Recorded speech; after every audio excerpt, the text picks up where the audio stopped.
Bom, pessoal, dentro da epidemiologia, a gente tem alguns tipos de indicadores que eu quero só recordar com vocês, que são 6, basicamente, aqueles que a gente normalmente encontra na hora de se fazer um levantamento epidemiológico.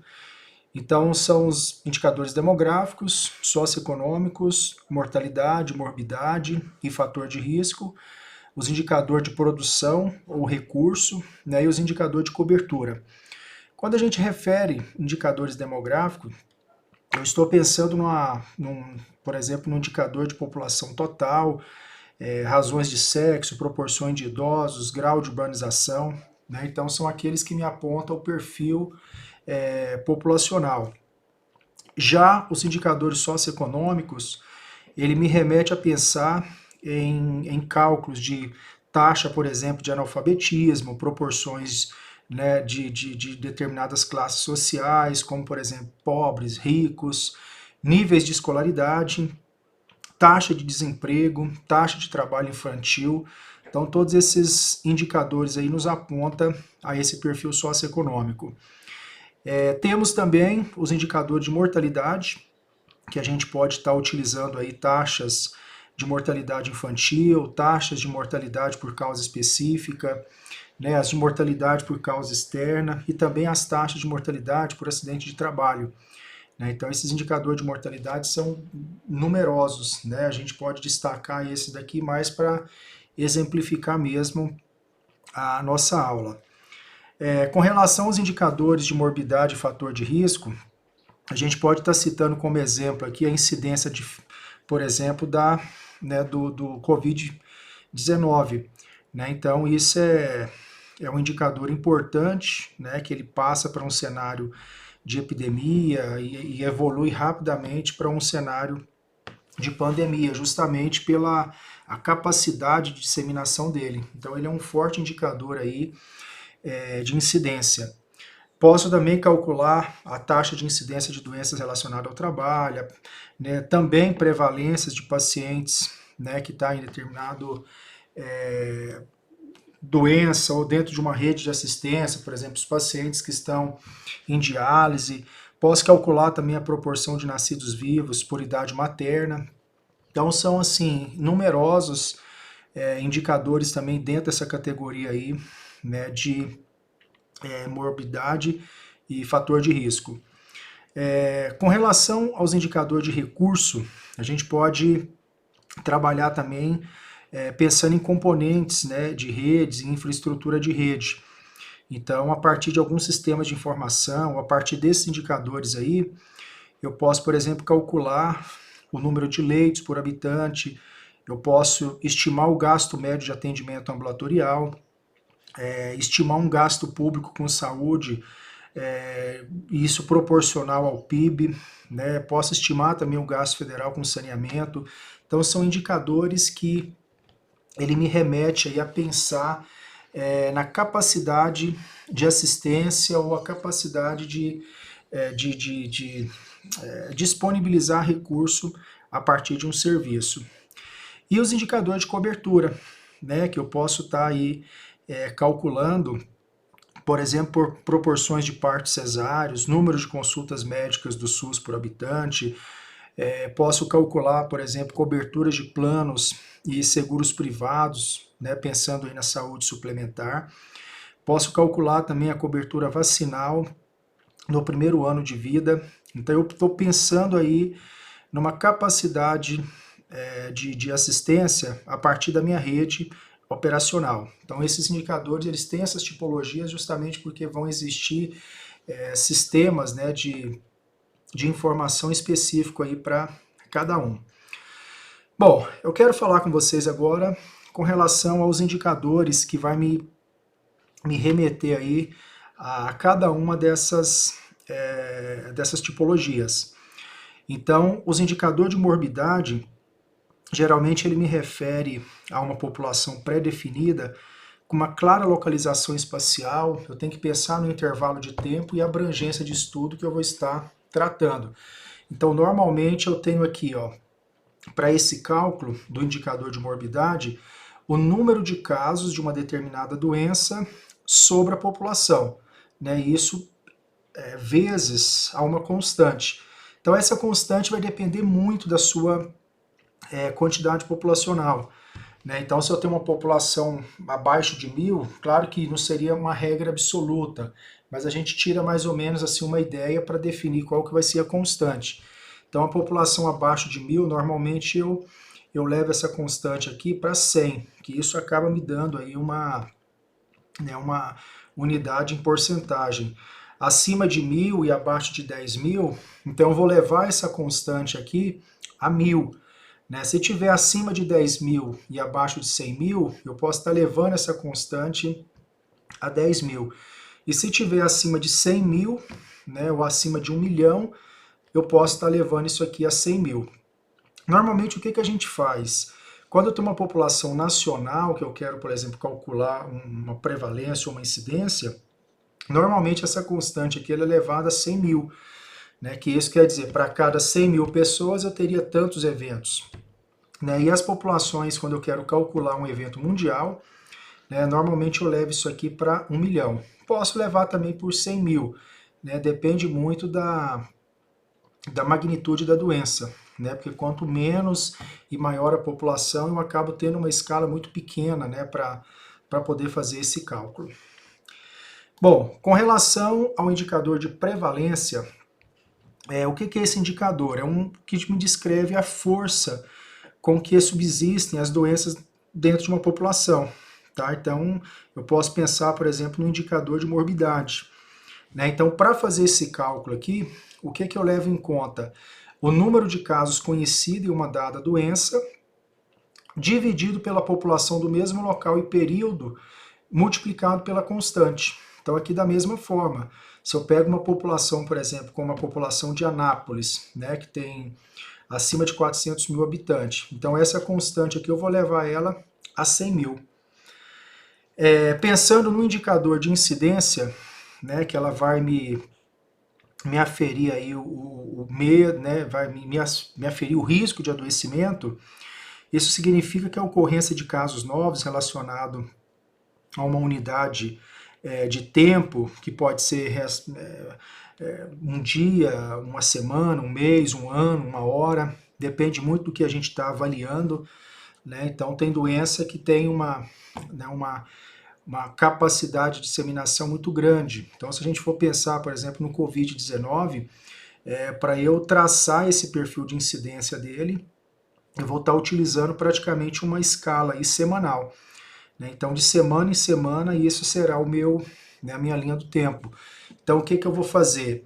Pegar o número de casos de uma determinada doença, ou seja, dentro de uma comunidade, de um território específico, num determinado tempo, e dividir pela população exposta ao risco de adquirir a doença no referido período. Então, aqui, muito cuidado.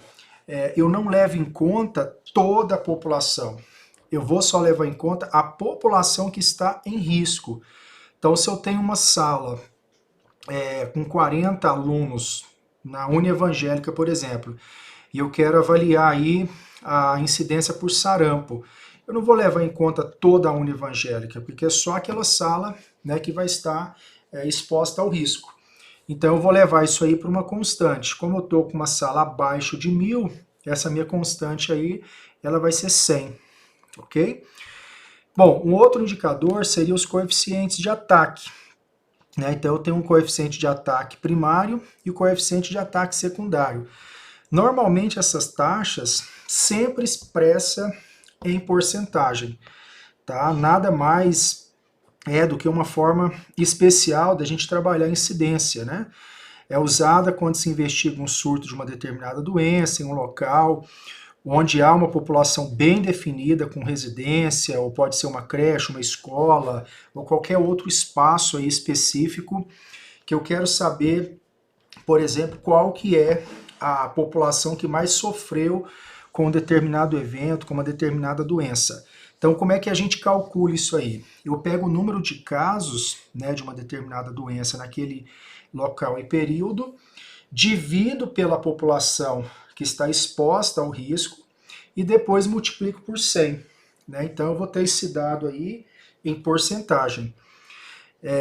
Posso levar em conta também a um outro ataque, né? Então, por exemplo, um ataque secundário seria, por exemplo, eu tenho uma população em uma escola que foi acometida por sarampo, né? Então eu tive lá uma quantidade de alunos acometidos por sarampo, né? Uma turma que tem aí 50 alunos.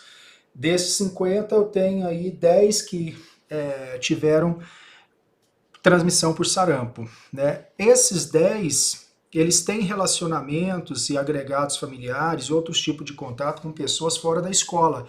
Então eles acabam sendo um propagador da doença em potencial. Então desses 10 que estavam acometidos por sarampo nessa escola, relacionando com outros alunos fora da escola, vamos supor que eles desenvolvam também aí, né, relacionamento com mais 40 alunos. Desses 40, mais 15 desenvolveram a doença. Então, desses 40 para 15, eu já teria aí uma taxa de ataque secundária. Eu não somaria com esses 10, né? Porque se eles já estão doentes, eles não vão ficar doentes de novo, né? Então, eles não acabam não entrando na população. Ele só é um transmissor em potencial dentro de uma condição secundária. Por isso que a gente chama de ataque secundário. Então, isso me remete a quê? A um número de novos casos surgidos a partir do contato de um caso índice, dividido pelo total, né, de contatos com o caso índice. Então, ou seja, multiplicando por 100, eu teria o coeficiente de ataque secundário. Levando em conta o ataque primário e o ataque secundário, eu posso calcular a razão entre eles, né? Então, eu pegaria o resultado do ataque primário e dividiria simplesmente pelo ataque secundário. O que eu quero trabalhar com isso aí? Com a razão de chance, né? Então, eu posso pensar, por exemplo, qual que é a população que está com mais chance de desenvolver determinada doença, qual que é a população que está numa condição pior, né, desse ataque. Bom, outra forma que a gente tem aqui é sobre os indicadores de mortalidade, né? Então, são coeficientes entre frequências absolutas, por exemplo, de óbitos e números de sujeito exposto a um risco de morrer. Então, normalmente, o que eu faço? Eu pego o óbito e jogo pela população, né? Então, se eu tenho uma taxa de mortalidade geral, eu estou levando aqui em conta o número de óbitos dividido pela população geral. Eu não estou preocupado em saber qual que é a causa do óbito, né? Eu quero só pensar quantos morreram em um determinado local e período. Então, eu vou fazer isso baseado na minha base populacional. E eu posso calcular também essa mortalidade aqui por causa específica, né? Então, normalmente eu pego essa mortalidade aqui por causa específica e divido, por exemplo, eu pego o número de óbitos e divido pela população que está acometida por uma determinada doença. E levo isso àquela constante também, tá? Então, se for uma população menor que 1.000, vou levar por 100, se for uma maior que 1.000, menor que 10.000, vou levar por 1.000, e aquela história, ela se repete novamente. Bom, aqui a gente só está repetindo, né, o coeficiente de mortalidade geral. Então eu pego o número de óbitos em determinado local e período pela população do mesmo local e período. Não estou preocupado em pegar essa população baseado na doença.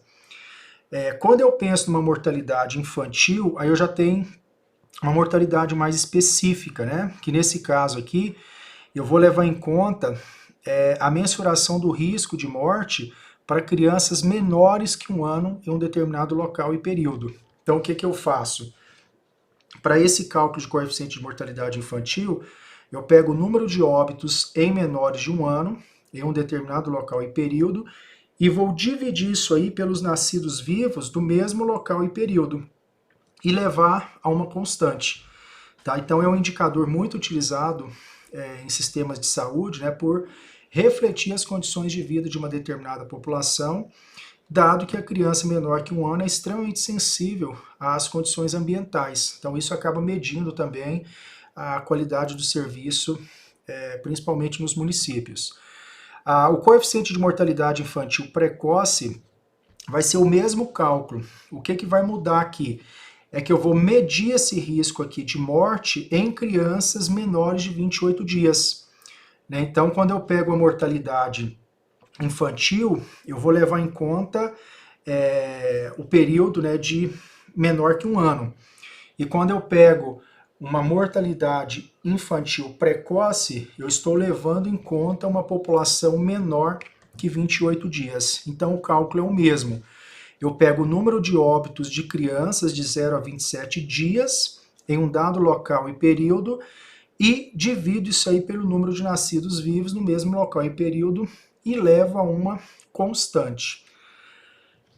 Eu tenho também o coeficiente de mortalidade por causa, né? Aqui é o que a gente tinha falado anteriormente, né? É um coeficiente ou indicador que mede o risco de morte por determinada causa, num determinado local e período, e normalmente nesse denominador aqui, ó, deve constar a população que está exposta, tá? Ou seja, eu pego aqui o número de óbitos por determinada doença em um dado local e período, divido isso aí pela população exposta ao risco e levo isso a uma constante, né? Então, é o que a gente falou naquele cálculo anteriormente.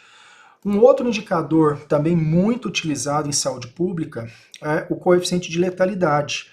Então, esse é um indicador que mede o poder da doença em determinar a morte, avaliando a gravidade da doença e também a qualidade da assistência de saúde, né, prestada à população. Então, o que a gente faz para calcular esse coeficiente de letalidade? Eu simplesmente vou pegar o número de óbitos de determinada doença em um determinado local e período e vou dividir isso aí pelo número de casos no mesmo local e período e levar a uma constante de 100. No caso, eu vou levar para 100, né? Porque normalmente esse coeficiente de letalidade a gente acaba expressando esses dados também em porcentagem, tá? Então ele mede exatamente o poder de uma doença em se disseminar, ou no caso disseminar, perdão, o poder de uma doença em determinar a morte, tá? Então, ou seja, se uma pessoa ela é infectada por raiva, a chance dela, ou seja, a letalidade dela para a morte vai ser de 100%. Né? Outras doenças eu posso calcular, né, baseado nesse poder aí que uma doença tem de levar à morte. Bom, outros indicadores que a gente vai encontrar também, né, são indicadores relacionados, por exemplo, à esperança de vida, né, que a gente vai... Eu não coloquei no slide aqui, mas é um indicador muito utilizado também, né? Indicadores que vai determinar aí a duração média de vida, né? O cálculo com base na expectativa de mortalidade acumulada em toda a escala etária. A gente viu isso, né, quando a gente foi falar das transições, tanto epidemiológica quanto demográfica. Normalmente um indicador de esperança de vida, ele designa o número médio de anos que ainda resta para serem vividos pelos indivíduos, né, que sobrevivem até uma determinada idade considerada. Então, o Brasil, né, a nossa média aqui de esperança de vida hoje é em torno de 65 anos, né, e isso a gente pode calcular também com base nesses indicadores. Esses indicadores aqui, ó, que a gente chama de indicadores compostos, anos de vida ajustado por qualidade de vida, é um conceito de qualidade de vida ligado à saúde.